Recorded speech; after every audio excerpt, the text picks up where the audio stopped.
السلام علیکم ورحمۃ اللہ وبرکاتہ۔ بسم اللہ الرحمن الرحیم۔ الحمد للہ العلی العظیم والصلاة والسلام علی رسول الکریم ومن اتبعهم بإحسان إلى يوم الدین، اما بعد۔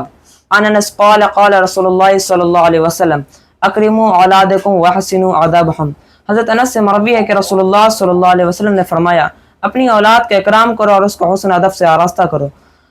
حضرات گرامی، جس طرح اولاد والدین کی اطاعت فرض ہے اور ان کے ساتھ احسان کرنے کا حکم اللہ تعالیٰ نے اولاد کو دیا ہے، اور ان کو کسی بھی قسم کی چھوٹی یا بڑی تکلیف پہنچانا حرام قرار کر دیا ہے، کیونکہ والدین کے احسانات اتنے عظیم ہیں، ان کا مرتبہ اتنا بلند ہے کہ ان کا حق اولاد ادا نہیں کر سکتی، اس لیے حکم دیا کہ تم اپنے والدین کے لیے سراپا اطاعت بن جاؤ، ان کے قدموں کی دھول بن جاؤ، ان کی خدمت گزاری اپنا سیوا بنا لو، اس لیے کہ وہ تمہارے لیے جنت ہے، اس لیے کہ وہ تمہارے لیے دوزخ ہے، ان کی رضا اللہ کی رضا، ان کی ناراضگی اللہ کی ناراضگی، ایسا کہ آیت قرآنی اور حدیث نبویہ میں تفصیل سے بیان کیا گیا ہے۔ برادران ملت، ایک طرف تو اللہ اور اس کے رسول صلی اللہ علیہ وسلم نے اولاد پر والدین کے حقوق کو بیان کر کے ان کو ادا کرنے کا مکلف بنایا ہے، لیکن اسی کے ساتھ ہی ساتھ والدین پر اولاد کی تعلیم و تربیت اور ایمان و عمل کے صحیح و صالح بنانے کی ذمہ داری ان پر ڈالی۔ والدین کو مکلف بنایا کہ اپنی اولاد کی اسلامی تربیت کریں، اس لیے کہ بچہ وہی راہ اختیار کرتا ہے جس راہ پہ اس کے والدین چلاتے ہیں، وہی عقیدہ اپناتا ہے جس راہ پہ اس کے والدین چلاتے ہیں، وہ کام کرتا ہے جو کام اس کے والدین کرتے ہیں، وہی عقیدہ اپناتا ہے جس راہ پہ اپنے ماں باپ کو پاتا ہے۔ اگر والدین اولاد کی تعلیم و تربیت پہ اپنے فرائض ادا نہیں کیے، اولاد کے حقوق ادا نہیں کیے، تو اللہ تعالیٰ کیا والدین سے مواخذہ ہوگا۔ جس طرح اولاد کی نافرمانی قابل غرت ہے، اسی طرح والدین کی کوتاہی قابل مواخذہ ہے۔ اولاد کا اپنے بچے پر کتنا اثر، والدین کا اپنا اولاد پر کتنا اثر پڑتا ہے، اس کا اندازہ اس حدیث سے لگائیے کہ اللہ کے حبیب محبوب صلی اللہ علیہ وسلم نے فرمایا، کل مولد یولد علی الفطرۃ فابواہ یہودانہ و یسرانہ و یمجسانہ، کہ ہر بچہ فطرتاً مسلمان ہوتا ہے مگر اس کے ماں باپ اس کو یہودی یا نصرانی یا مجوسی بنا دیتے ہیں۔ اولاد کی تعلیم و تربیت کا ذمہ دار والدین کو اس لیے بنایا گیا ہے کہ والدین بچوں کی پہلے تربیت گاہ ہوتے ہیں، پہلا مدرسہ ہوتے ہیں۔ والدین سب سے اپنے والدین سے متاثر ہوتا ہے، ان کی حرکات و شکنات کو اختیار کرتا ہے، انہی کے کردار کو اپناتا ہے۔ لہذا یہ ضروری تھا ایسے وقت میں جب کہ ذہن سادہ ہے، اس پر اللہ کی عظمت قبرہ وحدانیت و الوہیت کا نقش ابھارا جائے، اس کو اسلام کی فطری اصول و قوانین کا عادی و خگر بنا جائے، اس کے دل میں تخلیق انسانی کا مقصد اور انسان کی ذمہ داری کا اشاعت پیدا کیا جائے، تاکہ وہ اللہ تعالیٰ کا فرما بردار بندہ ہو، اطاعت شاعر بندہ ہو۔ اس لیے کہ اللہ کے رسول صلی اللہ علیہ وسلم نے فرمایا، حق الولد علی الوالد ان یحسن اسمہ و یحسن آدابہ، باپ پر بچے کا حق یہ ہے کہ اس کا اچھا نام رکھے اور اس کو حسن ادب سے آراستہ کرے۔ اب سوال یہ ہے کہ اچھا نام کون سا ہو سکتا ہے، تو اس سلسلے میں والدین کی رہنمائی فرما دی گئی ہے۔ مسلم شریف کی روایت ہے کہ حضرت عبداللہ بن عمر رضی اللہ عنہ فرماتے ہیں کہ اللہ کے رسول صلی اللہ علیہ وسلم نے فرمایا، تمہارے ناموں میں اللہ تعالیٰ کو سب سے زیادہ محبوب اور پسندیدہ نام عبداللہ اور عبد الرحمن ہے۔ اسی طرح ایک حدیث میں ہے کہ سموا باسماء انبیاء، انبیاء علیہ السلام کے نام پر نام رکھو، لیکن ولادت کے بعد اچھا نام ہی کافی نہیں، بلکہ والدین کی ذمہ داری یہ بھی ہوتی ہے کہ نومولود کے کان میں سب سے پہلی آواز اللہ اکبر کی پہنچے اور بائیں کان میں اقامت کے کلمات کہے جائیں۔ یہ بچے کا والدین پر پہلا حق ہے، تاکہ وہ اول دن ہی سے توعیش حسنہ ہو جائے اور ایمان کا نور اس کے دل میں اتر جائے۔ اور جہاں تک حسن تربیت اور حسن ادب کا معاملہ ہے تو اس کے بارے میں نبی کریم صلی اللہ علیہ وسلم نے فرمایا، اکرموا اولادکم وحسنوا آدابہم، اپنی اولاد کا اکرام کرو اور اس کو حسن ادب سے آراستہ کرو، یعنی اس کی تعلیم و تربیت پر خصوصی توجہ دو تاکہ وہ ادب سے آگاہ ہو۔ اور اکرام کا مطلب یہ ہے کہ اس کو امانت سمجھ کر ان کی قدر کرو، وہ اللہ کا عطیہ ہے، وہ تمہارے لیے ذخیرہ آخرت ہے، صدقہ جاریہ ہے۔ حضرات، یہ تو ابتدائی ذمہ داری ہے،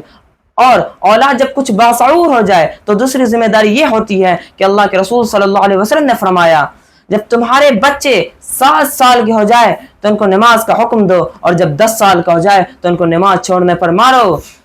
اولاد کی اسلامی تربیت کتنی ضروری ہے، اس کا اندازہ اس واقعہ سے لگائیے کہ سیدنا فاروق اعظم رضی اللہ عنہ کے عہد خلافت میں ایک دفعہ ایک شخص نے آ کر شکایت کی کہ امیر المومنین، میرا لڑکا میری اطاعت نہیں کرتا، میرے حقوق ادا نہیں کرتا، میرا خیال نہیں کرتا۔ یہ سن کر امیر المومنین کو بہت غصہ آیا کہ کیسا نالائق لڑکا ہے کہ اپنے باپ کو تکلیف پہنچاتا ہے۔ آپ نے اس کو بلوایا کہ سرزنش کرے۔ لڑکا آیا